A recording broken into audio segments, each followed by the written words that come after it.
My name is Antonio Williams. I'm the owner and sports director of Next Level Athletic Fitness. And I have a sports training business. The sports training business is designed to help athletes of all backgrounds, sizes, age, multiple different sports. We don't stick primarily with one sport.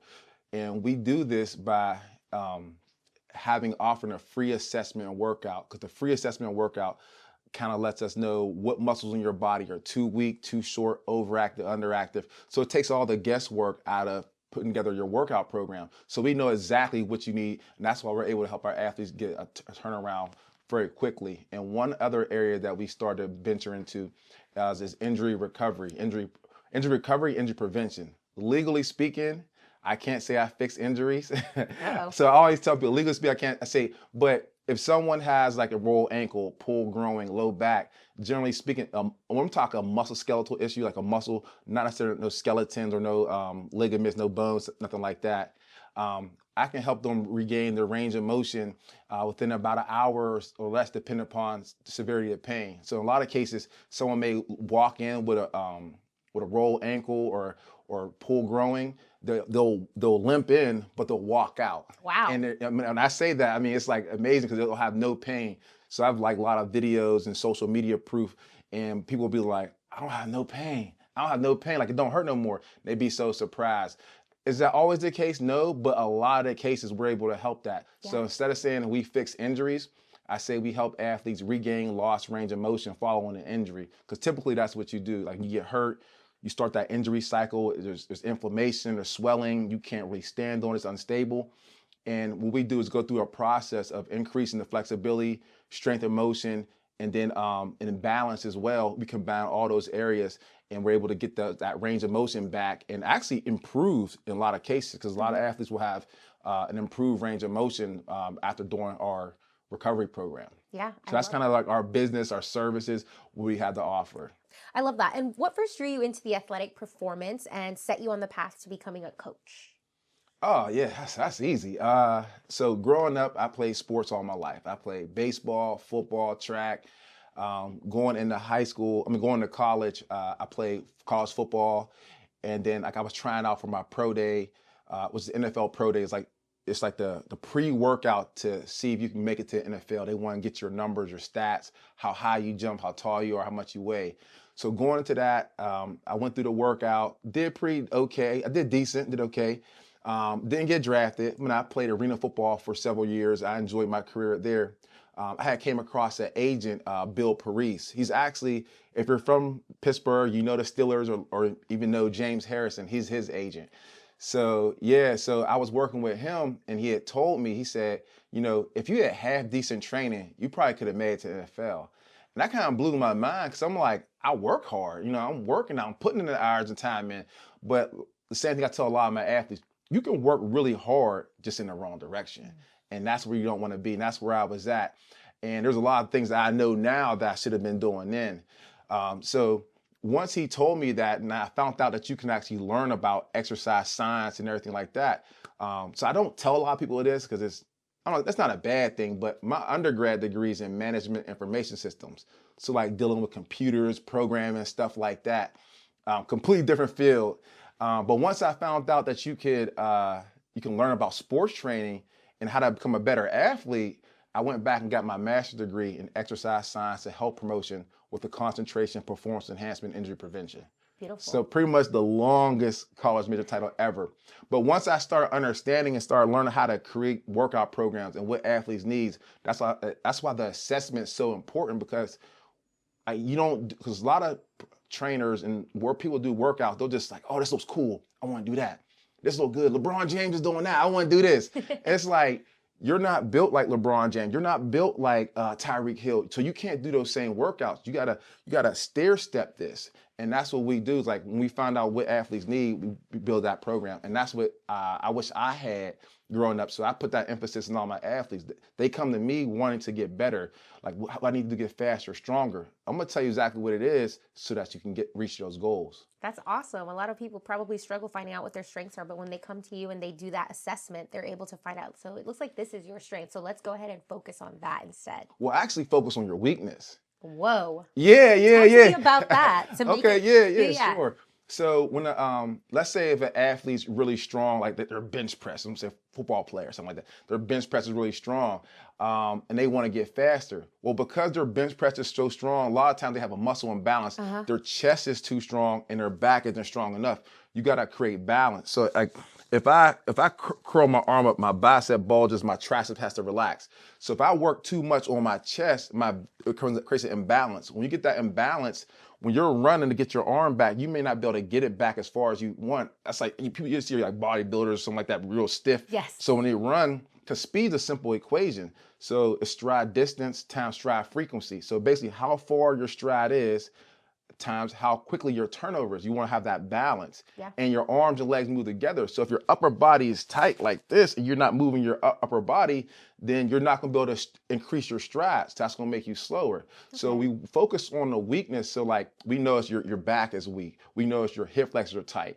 We want to address those areas, get them better range of motion, get them activated, get them stronger. And then from there, you become a better athlete. That's why a lot of times we go through our recovery program. We're doing a lot of flexibility. I don't really use the term mobility because I know when I see a lot of people do mobility workouts, they kind of just keep doing the same mobility workouts and it's the same thing. Like you are working it, but you need to increase that range of motion. You want increased range of motion and also mobility as well. Yeah. So mobility by itself isn't necessarily a great thing. You want to have flexibility too. Okay, no, that makes sense where you do focus on the weakness to get that even better. So yes, share that. And now I want to talk about mental health and injuries. How do those two go hand in hand?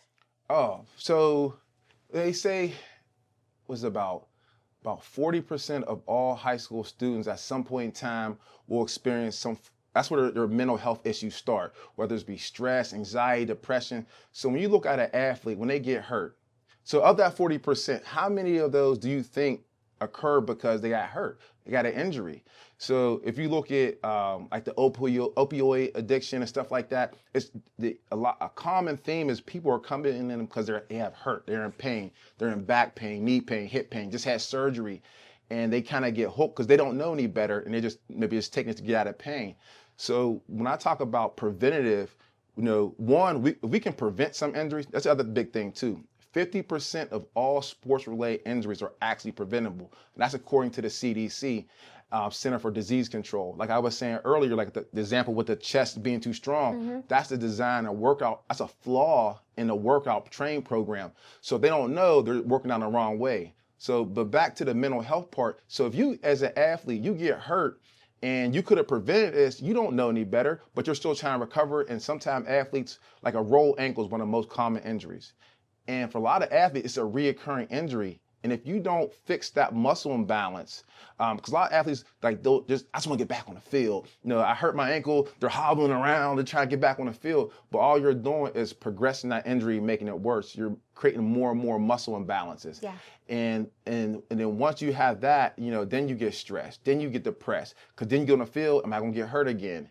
And then if some athletes' careers end. I was literally just talking with a great high school athlete who had to stop because, he won so many championships, but he had to stop because he kept getting hurt.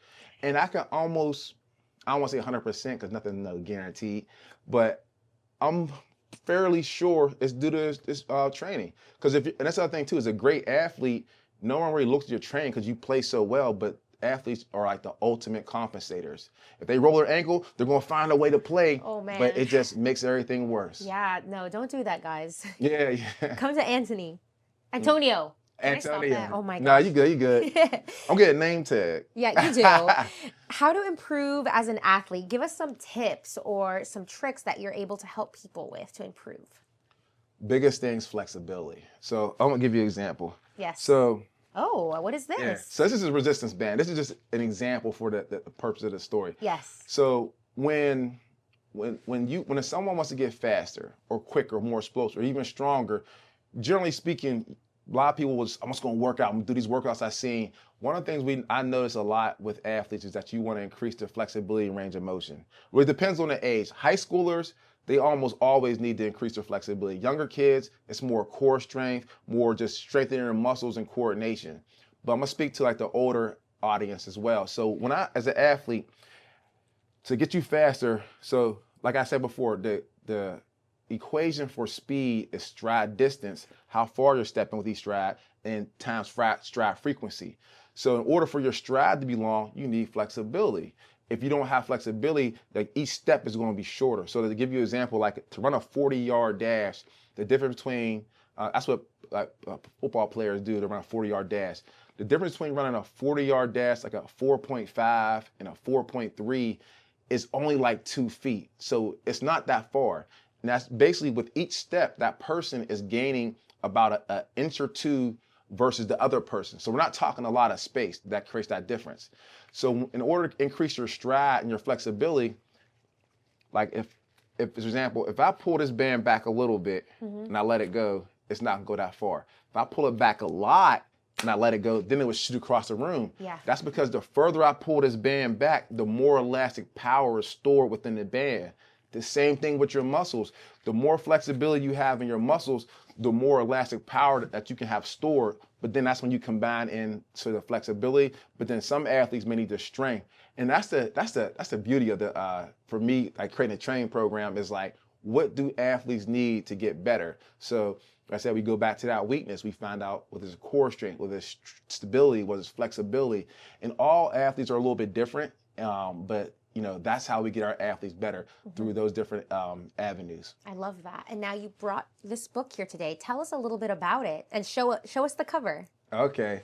So this right here is How Far Do You Want to Go? This is a baseball team. Well, it is a baseball team. It's a book about my baseball team, The Next Level. And that's where the business came from. So our coach, Coach True, he had got, let's see, I think maybe 15, 16 of us, throughout the city, and we all played on different teams. And he put together a team. He's like, I'm putting together a team you guys want to play. Now, I was comfortable with my team, but I'm not gonna lie, I was losing. We were losing. I was tired of losing. So it was like, you want to play on this team? I'm like, sure. I don't know. I don't care.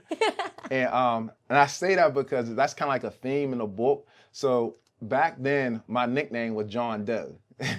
Don't give me more names. You're going to confuse me. Oh, I know, right. Especially that one. Other ones I forget. So they call me John Doe simply because it's not like, basically like, so anytime the coach would be like, all right, we're playing at this. Now, mind you, this is back in the 90s. So it's like cell phones, communication wasn't that. So like your coach would tell the athletes, the players, where we're playing at, what time to be at practice, all those particulars. He would tell the parents as well, but he would tell the kids as well. So my parents would ask, where's the game at? I don't know. Who we playing? I don't know. And for me, it didn't matter. I'm like, just get me to the game so I can do work and we win. So our baseball team, we were the best in the city of Pittsburgh. That's where I'm originally from, Pittsburgh. And we won 2 out of 3 City League championships. We played down Three River Stadium, which is now PNC Park. We played down there. We won a championship. I got to hit a game-winning home run as well. Okay. I got to tag somebody out. And there's some pictures in here. I don't see where. Oh, I see. There's actually it's an old picture. I'm not sure if you guys can see it. This is me, like literally selling Next Level. Oh my God. Yeah. That's So as you can see, it says Antonio John Doe Williams in there as well. Yeah. So and this is back when gas prices was like $1.23, $1.36. Oh my gosh, you got proof there. Right? Yeah. So they know and the crazy thing is, so that was at a car wash that we're using because we had really nice jerseys, so we had the fundraise and stuff like that. So we had a car wash. I'm not gonna lie, I was being lazy. And what I mean by that, so when I was going out there, I was really enthusiastic, really getting people to come in. So people were coming in, and if you can get people to come in, you didn't have to wash the cars. So I was out there for a while, and they said, all right, Antonio, you got to switch. So I went and switched. Then the car started slowing down. Yeah. Now I was like, let me back out there. I'll bring it back. Yeah. And it's crazy though, because people will start coming in more. So See? And they got pictures, so I'm so glad they got that from now. But yeah, the Duchess of York, Fergie, she came to visit us. They wrote a book about us. So we had a pretty good time, just in that. And a lot of athletes in here did really well, going to go to college and play different sports. Yeah. Actually, to be honest, I don't think none of us played college baseball. That's kind of shocking. I know, right? Like you would think, like you guys were all so deep in it. Yeah. That you would think that would be like some of the next goals that you'd want to get to, right? But it's okay. Yeah. Life changes. You go different paths. It happens, right? Mm-hmm. And now I want to ask you about upcoming corrective exercise speed camp that you've got coming July 12th in DC. Can you talk to us more about it? Yeah, so I'm bringing what we do at Pittsburgh down here. I already been to Tampa Bay. I've been into DMV area more like a one-on-one to help athletes recover.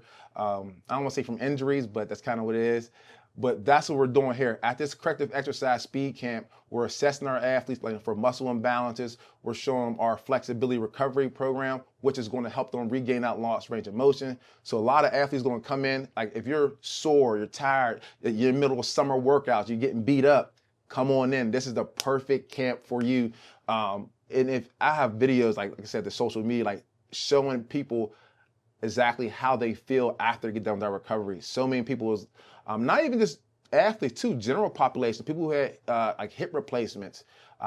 It's funny because one of the cases I had an athlete who had he had a snowboarding accident when he tore like 90% of his ACL. Ooh. Right? So he goes to his doctor, and the doctor said it's pretty bad. We may need to do surgery. Let's try physical therapy out first to see how that goes. And he's a former athlete. Like I trained him in high school. Then afterward, he started in the work field. And his doctor said, no, he's like, can I go to my guy instead of going to physical therapy? And the doctor said, is this someone who knows what they're doing, or just like a cousin or something? Oh my. So he was like, honestly, he's probably better than any guy you got. And I'm like, Oh when he told me, I'm like, don't be telling no doctor that I got better. But he had that much faith in me because he's seen so much I did. And at the time, even though I helped a lot of athletes recover, I never helped no one recover from an ACL tear. That's what I love about my clientele and base is they trust me. Like if I can't handle something, there's been cases like, no, I'm not touching this. Go see a medical professional, to get some more information. And I usually suggest that unless I have certain assessments that we figure out. Yeah. So he went out and so he came back to me. We started working through everything. I had a game plan of what I wanted to attack and do. And in about 4 sessions, because he had 2 weeks to work on it. So I gave him the game plan. He worked with me about 3 to 4 sessions. When he went back to his doctor said, you're good. Like you don't need surgery. And then within probably a week of that, he said he basically got full range of motion and don't have any pain. I'm like, are you serious? He's like, yeah. I'm like, so when I say the corrective exercise speed camp, we're going to be focused on that. That's like the main portion because in order to get faster, you got to work on that. Yeah. The other side of that is we're going to teaching you fundamentals of speed and agility. So literally right now, we have some of the fastest, track runners that are coming up in America, like in Western PA. So we got speed coming and we work on those areas. So we want to teach you exactly what you need to get faster because when I look around like on YouTube, social media, there's a lot of information. There's always a lot of information. But I like to break down the science of what you need. And that's why I tell my athletes, if you ever have a question or concern, talk to me, let's figure it out. But I'm gonna explain to you the science of what you need to get better. And it's been proven, athlete after athlete, sport after sport. So that's what we'll be doing at the corrective exercise speed camp. Okay. And we'll also be doing agility, core, balance, plyometrics. We're going to incorporate all that, to a fun day. And that's going to be held at the Friendship Collegiate Academy. I believe it's in Southeast DC. Okay. Yeah. Beautiful. And it's going to be July 12th. So tune into that, everybody. And do they have to RSVP or anything or just? Yeah. You can go to our website and you can go to our website and sign up through there. That'll be because you want to sign up before, I believe it's July 7th. So like a week before or like 5 days, that Monday before you want to sign up. That's when the registration closes. So get on that. Love that. And I see you brought, what is this, a massage gun? Did you want to talk about that? Kind of, sort of. So I see this a lot. I see people use this a lot, and they get hurt, they'll hunker down. I see that, yes. I'm like, oh my goodness. It actually can be bad because you can desensitize, you can overdo it. You don't want to, this can be good. It's like anything. Like a scalpel, in a doctor's hand is a good thing. And a crazy person, not so much. Yeah, exactly. So the reason why I mention that because when athletes get hurt, they want to hunker down on that spot. And I tell people all the time, don't chase pain. And what I mean by that, wherever you have pain, that may not necessarily be the site or the origin of the problem. So I was in grad school. One thing that kind of blew my mind about training programs is like, when we first got there, it was like, all right, if a client has a dropped left arch in her left foot, how does that give them right shoulder pain? I'm like, what? Like, I didn't even make sense. Like, what do you mean? But mechanically, there's a way, basically how if this muscle, if your arch is dropped in your left foot, your knee starts bowing in, your hip starts shifting, your back. So it's it's the kinetic chain. So the kinetic chain gets off. Once one thing gets off, that's how it can affect everything else. So you want to make sure that that you're that you're focusing on all these areas. So I say this. So like when I say don't chase the pain, if I grab my shirt right here, you see how my collar gets tight? Yeah. Instead of me like oh, it's just tight, let me try to loosen it up. That's not the problem. The collar being tight is a byproduct of the person grabbing my shirt. If they let my shirt go, then the collar's going to fix. Same thing. Let's say you got low back pain. You got low back pain. It could be due to your students. You sit a lot. You're sitting on your butt. Your glutes are your most powerful muscle in your body. Those become inactive. You get tight and weak hip flexors. Your obliques get weak. Your upper neck and back, those muscles get weakened and lengthened. Just by I love this. Yeah, because that's what we do, right? Yeah. Between that, driving, if you think about it, typing, cell phone, driving, you're always like this. So when people start getting that, like your head's like, what, 7, 8, 10 pounds, depending upon. If your head's leaning forward like this all day, it's straining these muscles and it's shortening these muscles. So that's when you start getting pain and complications. But let someone get low back pain, they're like, I got to twist or bend or move to try to get some relief. But that's ultimately not solving the problem. So we take the same solutions to athletes when we're talking about knee pain, ankle pain. Because a lot of times when I'm working on somebody, they'll be like, I'm working on someone, they'll be like, it's this knee, it's not that knee. I'd be like, well, you want to balance it. The reason why I tell them that is because let's say, and I can't say for all, but a lot of times athletes get hurt, they go to physical therapy or something along those lines. They'll focus on one side. Like, so if I hurt this knee, they're going to focus on this side. But the whole time, you're putting more weight and pressure on this knee. So now this knee is doing the work of the other knee, and that's what happens. You go through physical therapy or rehab of some sort. This knee gets strong, but and guess what? This knee starts getting weak. This knee starts become overused. So when I work on the athletes, we balance their body out. So that helps to prevent a lot of injuries. And that's what I said before. So with this, it could be good.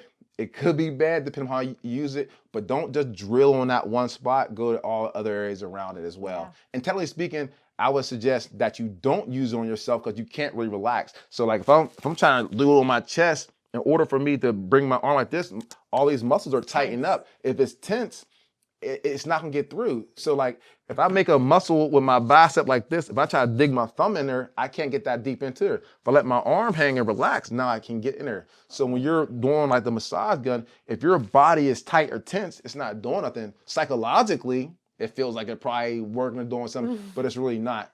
Yeah, well, I'm glad that you touched on that because I see these things everywhere at 5 and Below. I see them on Instagram, and everyone's just probably like massage gun happy, just without, So I'm glad that you touched on that. Before I get to my final question, is there anything else that you would like to share or that I have not touched on? You have the floor. Anything else? No, I actually think we touched on just about everything. I mean, you did a great job. So kind of threw the alley-oop up and just dunking it. No, I think everything's good. I can't really think of anything else. Yeah. Okay, cool. It's a team effort here. Yeah. Okay, my last question. Is there anything that anyone has ever told you that has resonated? Even growing up, maybe a coach told you something inspiring and now you repeat it to maybe your friends or family, or you just like to live by it? 2 things. Yeah. All right, 2 things. I remember, this is funny. I remember in high school when I was playing football, I was working out. I was younger. So like I graduated when I was 17, high school. So they literally had to write me in. I think my parents signed me off when I went to college.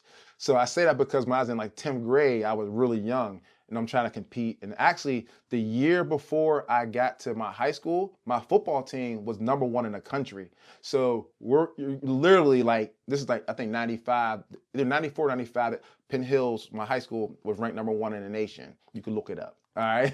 I believe so yeah. So they were a really good team. So when I got there, I was trying really hard working out. And I remember my coach was like, he's like, you keep that work ethic up, you're gonna go somewhere far. And this is in the summer, so I'm thinking like, I'm gonna be starting this year.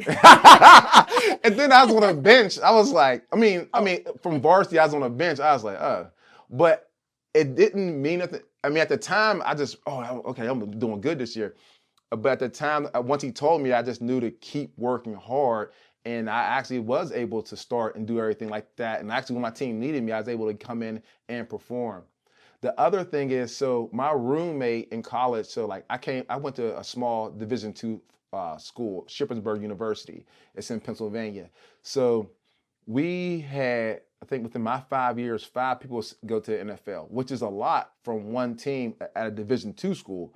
So, but one of my roommate and teammate, Brent Grimes, and some people may know him as he had a nickname Optimus Grimes, because he made this crazy Megatron, who's Calvin Johnson. He played for Detroit Lions. Brent makes a one-handed catch, like not over, but by Calvin Johnson, Megatron. After he made that play, like he got nicknamed Optimus Grimes. I say that because we're coming from a small Division II school, and one thing, it was funny that I always would watch him do, he always practiced his technique. I'm like we'd be in here just like in the living room or something like that. Instead of like getting up, walking to the kitchen, he would get up, backpedal, and then break into the kitchen, like practicing his defensive back moves. Like, why are you doing it? But what he was really doing was ingraining that movement to become second nature. And I didn't realize at the time, and I'm not sure if he knew what he was doing, but he was doing it and he mastered the technique. Then when he got to NFL, he actually won an award being like really technically sound. So that showed me, even though he came from a small Division II school, like we had good coaches, but we didn't have like technically sound like NFL coaches.